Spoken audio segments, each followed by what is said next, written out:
Well, I think I spoke too soon because they said I had hoped there'd be more people out so you could meet some of them. And of course, as fickle fate would have it, as soon as I turned off the camera, my one neighbor came out and offered me, gave me this. It was still hot then, some chicken soup. And there were at that time three tortillas. There's only one now. And my other neighbor, who you kind of met on camera anyway, Antonio, stopped by and gave me these oranges and the nuts.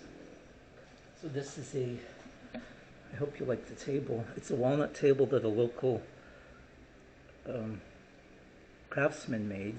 I was struggling which word to choose, carpenter or craftsman. I think it really is a craft. If you could only see how heavy these chairs are. I haven't even unwrapped them yet, as you see. But these are solid. They'll last the rest of my life. They must weigh, no exaggeration, 25 pounds each. They've got to. They're solid as a rock. Here's a little gourd that you can keep your tortillas in. And these are great because I think that they keep them fresher than in those little styrofoam things. They can't breathe. And in this one, they'll still be good the next day if you leave them out at room temperature. So, with that, I'm going to take you out and sit for a bit on the stone wall and tell you more about my house buying adventure, how it happened. This is where I live, my new washing machine. Previous to this, I was washing everything in a couple of buckets, and it wasn't the end of the world. You know, I was a single person here, but yeah, it does kind of get to be a pain if you don't do it like every other day or so. But this is really great. It's a whole different system. I have to hitch it up to the water, the faucet yet, which is over there. But let's go outside.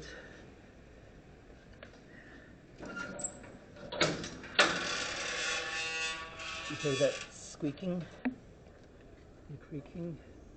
As I told you, the nights here are just so incredibly beautiful. They really are. I'm not trying to paint a perfect picture, you know. And I wasn't trying to make the food either. The gift of my neighbors down here.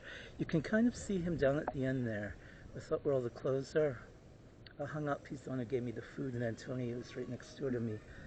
This is my clothesline. And as I've mentioned, the waterworks for the local area. So this is a little stone wall I have at the edge of my property here. It feels so nice right now.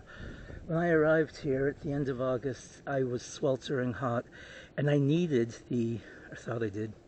Well, I did. I needed the air conditioning for the first 2 days. I don't think I turned it off.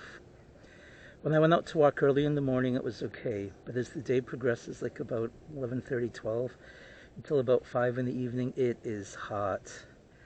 And after 2 days, I thought, I moved here. I have to learn to acclimate to the weather.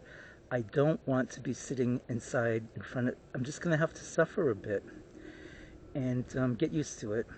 And I did that, and well, you know, I sweated for a week or 10 days where it was uncomfortable, but I just used a fan, which I love, and I still do, and I haven't used the air conditioner one time since those first 2 days. That was the last week of August. It's now coming to the end of October. But that's a consideration, right? I'm not trying to paint a perfect picture when I talk about this.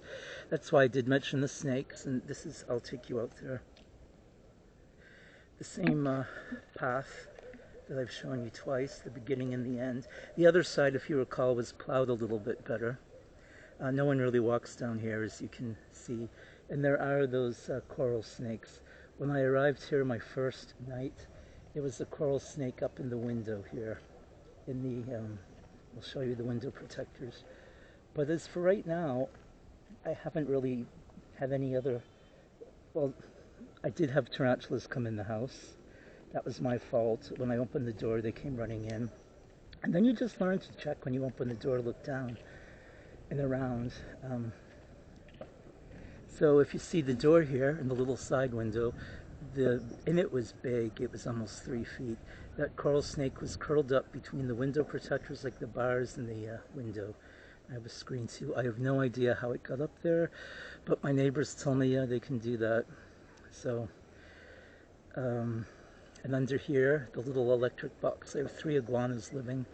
There's I think it's a male or female, and their little green baby. They're pretty big. They're quiet. They don't come out. They don't bother you. The baby is curious. It comes up on the window and just stares at me, but I feed it too, so that probably has something to do with it. Uh, Ants. There are a lot of ants. That's the truth. There are ants like crazy. You gotta keep after them. But I guess there's no rose without its thorns. I'm gonna take you up now to look at this beautiful sky. Isn't that just gorgeous? Look at it. It's the moon. It's this way all the time. I don't know if the volume allows you to hear the airplane going by, and they're not crazy. I rarely hear them. But there's a little airport. That's where we're situated, near the Merida airport. But as far as quietness, there's like no sounds. There's no sound from the waterworks. I never hear. I don't hear a thing from over there. The neighbors are all quiet. The children sometimes play in the streets, as I've mentioned, which I like. It's a good, comforting sound. There's a skunk nearby, but so this is my the neighborhood I moved to, and I'm very glad that I did. We can build up. There's permission to go up 2 more stories, and I'll probably go up one and add on maybe 2 rooms, but all of that in time. So what is it like? How do you find a place like this? Well, I'd been looking, and when we talk about buying a place sight unseen, I would not follow my bad example, because that's what I did. I hadn't seen this. I hadn't even seen a picture of it. And I know I don't follow my. I was just lucky in every way. But I did have a trusted friend who came and looked at it that I've known for a long time. Like 16, more than that, almost 20 years. And he's a lawyer, and the person came, looked at it, said, yeah, it's quiet. It's clean. It's new. Well, we don't have any neighbors yet. It doesn't look like we will on the one side. Maybe one day they'll build back here, but there are no plans for it now. And well, I guess everything's a chance in life, isn't it? You take your chances. Play your cards and take your chances. But I would really rent first if I were coming. Get a 6-month visa and rent. And when you get your visa, I don't know how things are going these days with the problems in the States. I went through Montreal, and I had a really positive experience. It was so quick. It was almost unbelievable. It was so quick, actually, I wondered, what happened? Do I have it? And I think it was important that, as a status Indian, we have an agreement that's under the Jay Treaty. That doesn't specifically include Mexico, but this person, and in Montreal, some of the people, and it depends on the embassy. They won't all know, and they won't all be as understanding, let's say. But people who do know, I brought my status card and a letter from my band saying that I was a registered band member. That's a member of the reserve, and my status card, which is an official government document. In Canada, being Indigenous it's a legal position, right? It's a legal status. It's not just you say, oh, my great-grandmother was a Cherokee princess. You've got to have the proof, right? So I brought that, and he knew what it was, and I got well, it was a visa right away. He gave that to me before I went into the airport. And when I went through, they looked at it. I passed quickly. I mean, I wasn't in line even 5 minutes. That's how fast it was. I know everyone else won't have the same experience, but I'm sharing mine, how it was for me. And I hope that doesn't change. I don't. But I think my advice then would be, don't do what I do. I'm repeating myself, I know. Don't buy sight unseen. Do not, ever. I would come down and rent. And I had been looking for a few years. It wasn't just this last year. although the last year I really sped up the process a lot. But I've been coming about 5 years, and more than that, but seriously looking about the last 5 years for a place near Merida. And I'm glad that I waited. I am. But the only way to really know it, of course, is to be here, to spend time.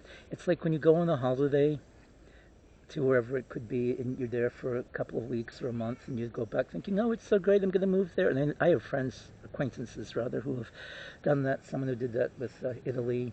And it's no slam against any country, but just going, you're a tourist. You're not living there. You're not thinking, what is it going to be when I live here?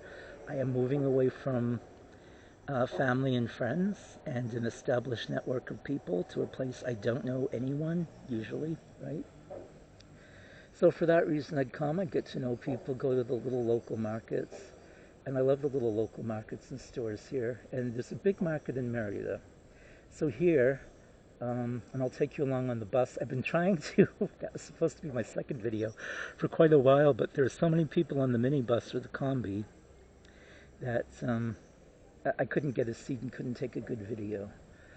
And then the one day when I didn't have my camera with me, of course. But I think it would be interesting for you to see as we travel from here, from the country out to the downtown Merida, and see the market there. The market's really great. There's a lot, though, here, and what do we do in the evenings? What do I do? Well, people come and visit. As I've said, my neighbors have already come by. I've spoken with my other neighbor. It's starting to get dark. Other people have, everyone's friendly. They say hello. I read, working on something I'm writing. So if you're someone like an artist that wants time, and I'm not calling myself an artist. Buenas noches. Buenas noches. If you're someone that wants time, a quiet place to work, like if you're a painter or a writer or what have you, sculptor, this would be a perfect place to be. Some people just went by bringing things that they were selling, but out of politeness, if I had the camera, they didn't approach me, but I know them. They're my neighbors over here. And you'll see that a lot. People come by often during the night and they stop and they chat. They don't just give you something and go. They would stay and talk with you and ask you about your day, how's it going, how you're feeling, and so on and so forth. So that's another good thing about being here. And I'm going to talk later about what mornings are like, what I buy, what the market is like, how much things cost, how much I spend eating here. And my problem, again, is it's so hard to cook for one person, and the people here are so kind and generous. They fill my fridge with food, and I can't finish it. So, with that, I'll give you a final parting salvo of looking at the beautiful, beautiful sky, the moon up there, and then I'll sign off until tomorrow. There we go. Good night.